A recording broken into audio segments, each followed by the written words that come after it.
When we find a family, by chance on birth, we find a sister we never knew.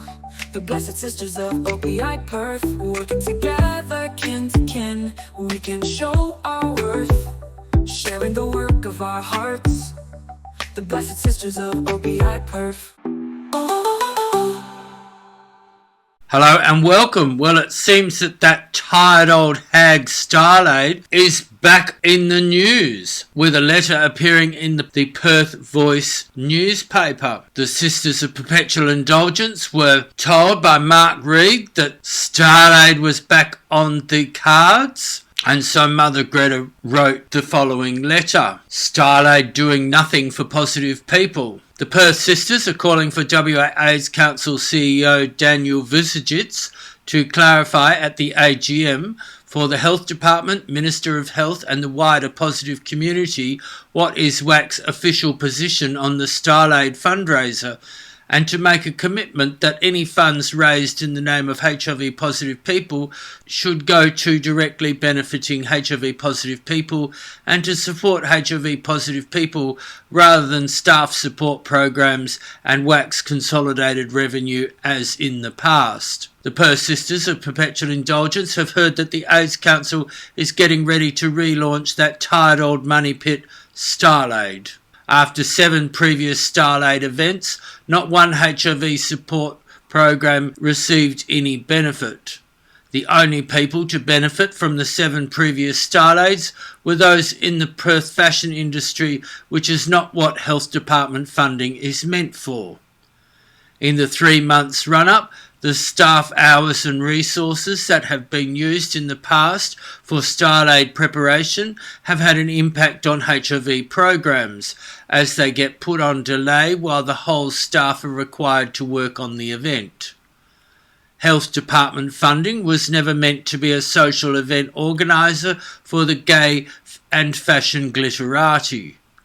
StyleAID is a failed money pit, and the AIDS Council needs to be called out on this and people made accountable, which has not happened for the past 7 failed StyleAIDs. If another StyleAID or rebranded fashion event does not reach registered charity fundraising standards, we call for Mr. Vucinic to resign, and any promoter of a rehashed StyleAID needs to have their services at WAAC permanently and irreversibly terminated. We all know the WA AIDS Council rewrites history, but it doesn't matter how much they rebrand, you can't make a silk's purse out of a sow's ear.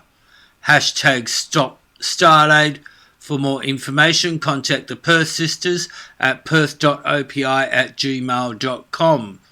And that's signed by Neil Buckley on behalf of the Perth Sisters of the Order of Perpetual Indulgence. And the CEO of WAAC, the WAAC Council, Dr. Daniel Vucinic, responds. In 2025, WAAC celebrates its 40th anniversary. StyleAID has been chosen as one vehicle for commemorating the occasion alongside a program of free community events. All costs associated with running StyleAID are recouped through corporate sponsorship and ticket sales, and historically StyleAID has raised significant funds that have been used to extend the reach and impact of WAAC's prevention and social support services. StyleAID's established track record in generating community and media interest offers an opportunity to raise community awareness around the contemporary HIV landscape, including messages about PrEP, undetectable equals untransmissible, and the need for ongoing advocacy to remove individual and institutionalised stigma. Well, that's a lovely little bureaucratic reply. Would like to know what they mean by significant funds. An interesting anecdote surrounding StyleAID is that one of the reasons why they stopped StyleAID was because it became clear that it wasn't making any money. One particular staff member at the time was heard to say that it didn't matter if it raised any money because it gave the staff a chance to get into nice dresses. The People Living with HIV/AIDS WA Incorporated treasurer was the one to blow the whistle about the failures of StyleAID and the accounting creativity that was going on when people looked through the accounts, it was found that a whole range of costs associated with StyleAID were re-attributed to administration, printing, all of those things, so it made it look like StyleAID broke even when in fact it made a huge loss according to the rough calculations that were available, because the WAAC Council has always had creative accounting in its AGM reporting, and so after that they changed their procedures to make it much more difficult to find out how much money StyleAID made. And there was the big scandal when they got up and said that the money was being raised to support positive people, because positive people all know that very little of this money has ever benefited HIV positive people, and that it mostly goes into consolidated revenue, or that's the allegation, or that's what we were told by a former CEO. And so when they made the announcement that the profits were going to help positive people, there was a huge scandal over this, with positive people criticising the AIDS Council, and so they decided to put on a luncheon. And so it was held in a posh cafe in Northbridge. The Health Consumers Council were there. They had one of those panel discussions where they had pre-selected questions.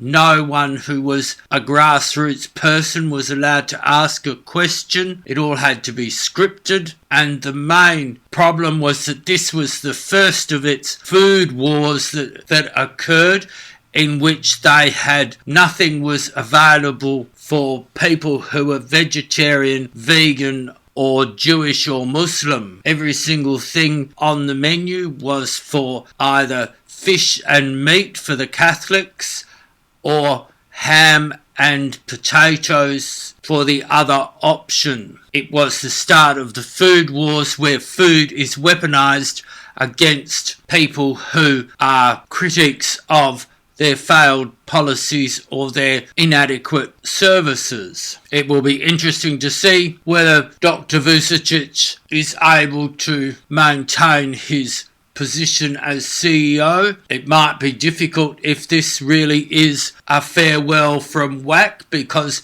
it seems over the last few years that WAAC staff seem to be sabotaging the WAAC Council.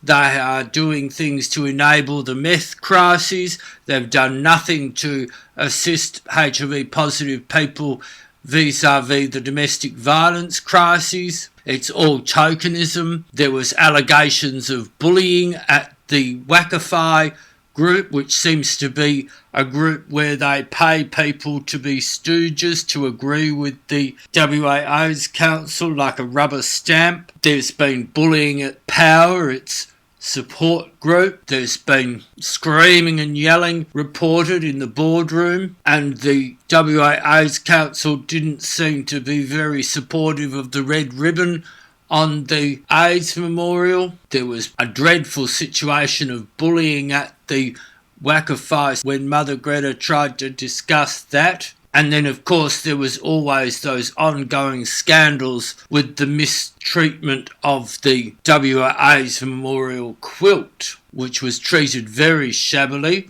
Remember when they had that planned handover to the museum and they decided not to have the quilt available when all these people had turned up to have a final unfolding to say goodbye?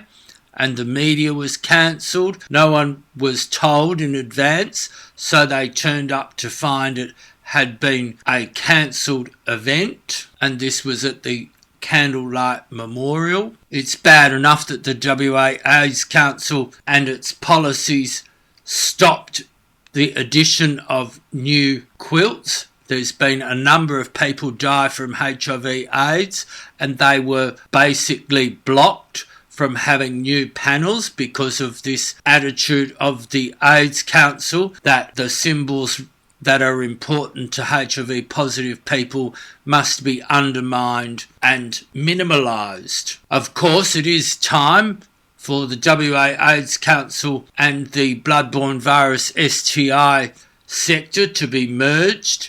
It would be much better to have a Perth sexual health clinic and a community hub which is non-political, available to everyone and accountable and regulated, because these NGOs seem to be controlled by political operatives rather than people who care about the community. We appreciate everyone who watches our videos. Please like, share, subscribe and comment. Go to the sisters pages on Facebook and like, share and comment there. Contact the Perth Sisters at perth.opi@gmail.com to become a sister or a brother. Thank you for watching and we'll see you next time. Bye bye. When we find a family, by chance not birth, we find a sister we never knew. The blessed sisters of OPI Perth, working together, kin to kin, we can show our worth, sharing the work of our hearts. The blessed sisters of OPI Perth. In the galaxy, where stars align, a robot plays in zero gravity. He's shining bright, with moves so sublime. Follow a James Window 17 on X.com for all to see. Spacecraft soaring through the cosmic sea, images of dreams that we all can see. From the depths of space, pure creativity. Follow a James Window 17 on X.com. Join the spree. Join the spree.